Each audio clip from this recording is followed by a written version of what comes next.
RTI Live News. Ask for right. Komaram Bheem Asifabad జిల్లా సిర్పూర్ నియోజకవర్గంలోని బెజ్జూరు మండల కేంద్రంలో స్థానిక ఎంపీటీసీ పర్వీన్ సుల్తానా తెలంగాణ జావిద్ ఆధ్వర్యంలో 6 ఏళ్ల చిన్నారికి సహస్ర మృతికి నిరసనగా స్థానిక యువకులతో కలిసి బెజ్జూరు ఎంపీటీసీ పర్వీన్ సుల్తానా తెలంగాణ జావిద్ భారీ క్యాండిల్ ర్యాలీ నిర్వహించారు.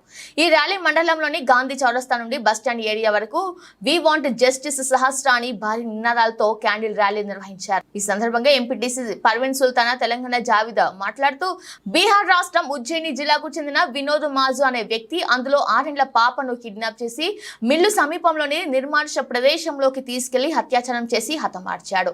ఇలాంటి సంఘటనలు పునరావృతం కాకుండా ఉండాలంటే ఆ మానవ మృగాన్ని కఠినంగా శిక్షించి ఉరితీయాలని కోరుతూ క్యాండిల్ ర్యాలీ నిర్వహించడం జరిగింది.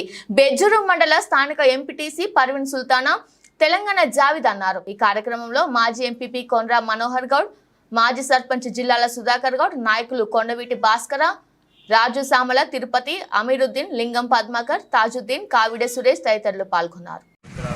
మండలానికి చెందిన 6 సంవత్సరాల అమ్మాయిని అతికిరాతకంగా దారుణంగా అత్యాచారం చేసి హత్య చేసిన నిందితుడిని చట్ట ప్రకారం చర్యలు తీసుకొని ఇలాంటి సంఘటనలు పునరావృతం కాకుండా ప్రభుత్వం గట్టి చర్యలు తీసుకోవాలని వారి కుటుంబ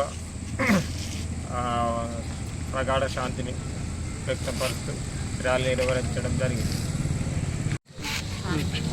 పెద్దపల్లిలోని రైస్ మిల్లో నిద్రిస్తున్నటువంటి 6 సంవత్సరాల చిన్న పాపపై అదే పక్కలో ఉన్నటువంటి రైస్ మిల్లో పనిచేసే అటువంటి ఒక దుర్మార్గుడు నిద్రమత్తులో ఉన్నటువంటి పాపను తన తల్లి పక్కల నుంచి తీసుకెళ్లి కిరాతకంగా అత్యాచారం చేసి హత్య చేసినటువంటి దుండగుని ప్రపంచం నివ్వెరబోయేలా శిక్ష వేయాలి.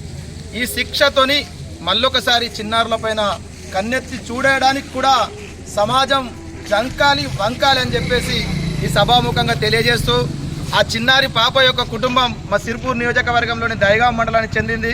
ఇలాంటి సంఘటన జరగడం చాలా దురదృష్టకరం. మరి ఆ కుటుంబాన్ని కూడా ప్రభుత్వాలు ఆదుకొని వారికి న్యాయం చేయాలని ఈ సందర్భంగా తెలియజేస్తూ ఆ పాప యొక్క ఆత్మ శాంతించాలని బెజ్జూరు మండల కేంద్రంలోని గౌరవ పెద్దలతో యువకులంతా కలిసి గాంధీ చౌరస్తా నుంచి బస్టాండ్ వరకు ఆ శాంతిగా క్యాండిల్ ర్యాలీ తీయడం జరిగింది. ఆ దుండగుని కఠినంగా శిక్షించేంత వరకు కూడా ఉద్యమిస్తామని ఈ సందర్భంగా తెలియజేస్తూ ఆ కుటుంబానికి కూడా న్యాయం చేయాలని ప్రభుత్వాన్ని కోరుతున్నాం.